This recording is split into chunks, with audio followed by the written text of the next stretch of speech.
Hey, everybody. Welcome back to episode Trace. 3 already. That's my real Texan Spanish right there. That's Spanish.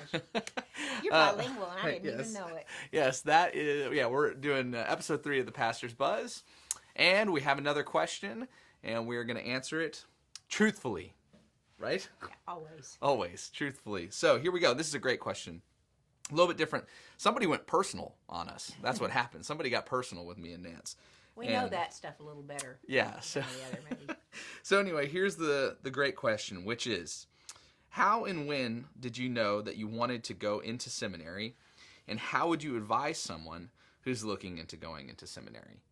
So I guess the first thing we got to do is start, for those of you who don't know what seminary is, right? Not cemetery. Not cemetery. We're live, although we believe in the resurrection.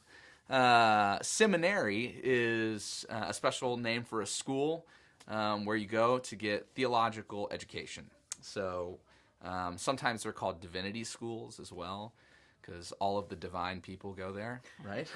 By the time they're out there, not so divine. Yeah, exactly. Yeah. And we both went to the same one in Austin. Austin has one of Should we give them a plug? we might as well. We both went to Austin Presbyterian Theological Seminary. Yeah. So good place. It is a good place and good times in life. But I guess you just got to know the backstory, and I'll go first. So I think some people know growing up, like they just know that they really want to be a pastor when they grow up. That was not me. So I didn't know what a seminary was, and I had no intention of going to one until really later in life when I kind of felt like God was giving me a purpose that I had never imagined for my life before. So it really wasn't until college that the idea of going into ministry started to kind of grow in me. All I really knew was that I loved the church. The church made a huge difference in my life. And because of that, as I was going through my undergraduate degree, I had to take some classes that were, core required classes, and they were Christian ministry classes. And then I was also, my degree was actually a business degree when I went in, and I hated my business classes so much. And it was still your major? Yeah, it's still my major, and I loved all my classes that had to do with Christian ministry. And so about halfway through college, I switched my degree and I went Christian ministry. But even after that, I graduated. I still went to go work for a software company after that.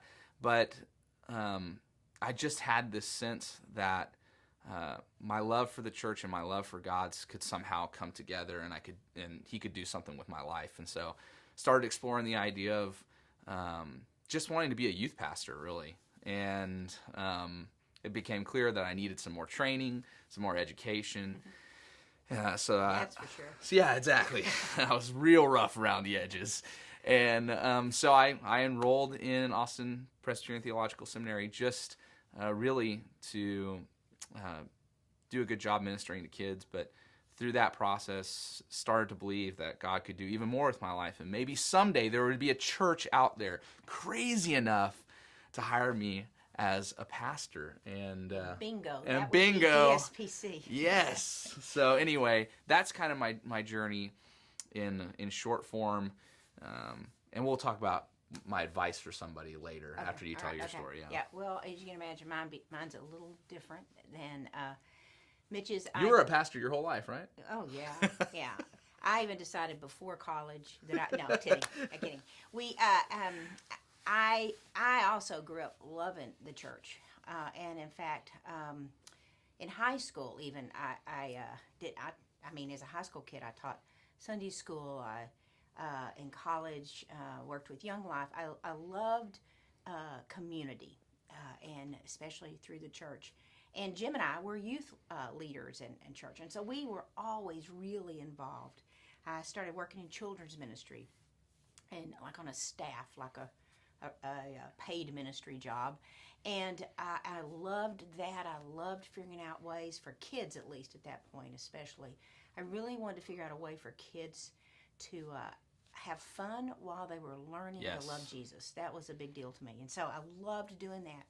And I kept working in the church, and occasionally somebody would say to me something about seminary, and I just like cut it off because several reasons. One is you can tell we're different generations.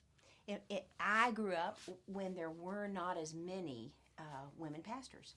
And I love my mother, bless her heart, but my mother kind of biased me against female pastors because she would always say, well, I just don't like to listen to them. And, and so I had kind of in me that would never be something I would do. And I could not, it just scared me to death to think about getting up in front of people and talking, which has something to do with being a pastor. Yeah, you do that a few You gotta times. preach occasionally. All of that kind of fast forward to, I guess what I would say is I had sort of an itch. I continue to try to scratch in other ways. And I always kind of concentrated on the barriers of, I couldn't do that. I wasn't all that awesome of a student in college, so I can't imagine doing a graduate degree. And I kept looking at the barriers. And honest to goodness, it was, for me, instead of a bam moment, it was a very gradual journey to the point of when someone said to me, randomly said to me, I'd been taking just a course here or there in theology, like Mitch had done, said to me, what do you think you'll be doing 5 years from now? And out of my mouth came the words, I think I'll be a pastor somewhere. And I was like, what? Yeah, baby. Who said that? And kind of when something, the Spirit sort of moved enough to have me have the courage to own it. Mm-hmm. Believe in yourself. Then it's kind of like the doors sort of opened, and I went for it.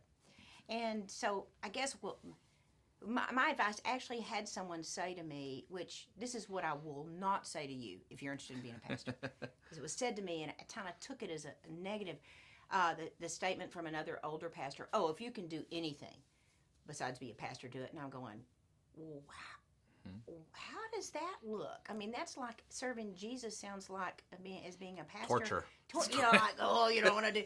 And I absolutely would. I think at the core of what he was saying is it for the reasons that you would want to be a pastor have to be that you really do feel like a way that there is an itch that no other way to scratch it is to say, I want to be a part of helping people in a church community love and follow Jesus. And so my advice would be just keep paying attention to that itch. If you have that, and continue seeking kind of God's wisdom and other people's, and don't always take what other people say as gospel. Go to the Spirit and continue to pray and ask God to direct you. And here's my last bit of advice: you're never too old, guys. I'm just telling you. Look, I mean, you're never too old to follow whatever it is that God's calling you to. So there you have it. That's my advice. That is good advice. I was going to say it's in sort of the same thing, which is there's a million reasons to disqualify yourself. Oh, like always. No, it's not hard to think of a reason why you shouldn't do something. You got to be honest about your strengths and your weaknesses and what you really love. But I would encourage anyone who's feeling like they might have a call into ministry to not disqualify themselves too early. Absolutely. To follow the urging and see or too late. Yeah, or too late. Yeah, and see where it might lead you. It's it is a hard job, but it's so much fun a lot of the times, and you get to be with people in some of the most rewarding parts of their lives and tender moments, and that is a huge privilege. So it's the best. To me, it's the best job in the world. I love. Best job in the world, right there. Love what I do.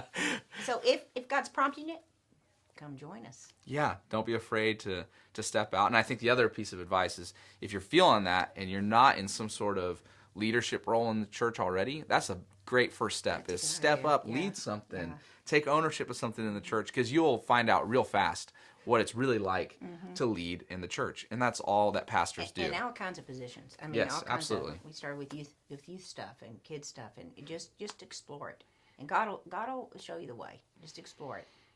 Yeah, and we're co-pastors at this church, so like we'll take a third, right? Yeah, tri-pastors. We can tri-pastor if anybody's interested in that. So. That would really be a stretch for us, but we could do it. But really, yeah. So anyway, we love y'all. Thank you for the question.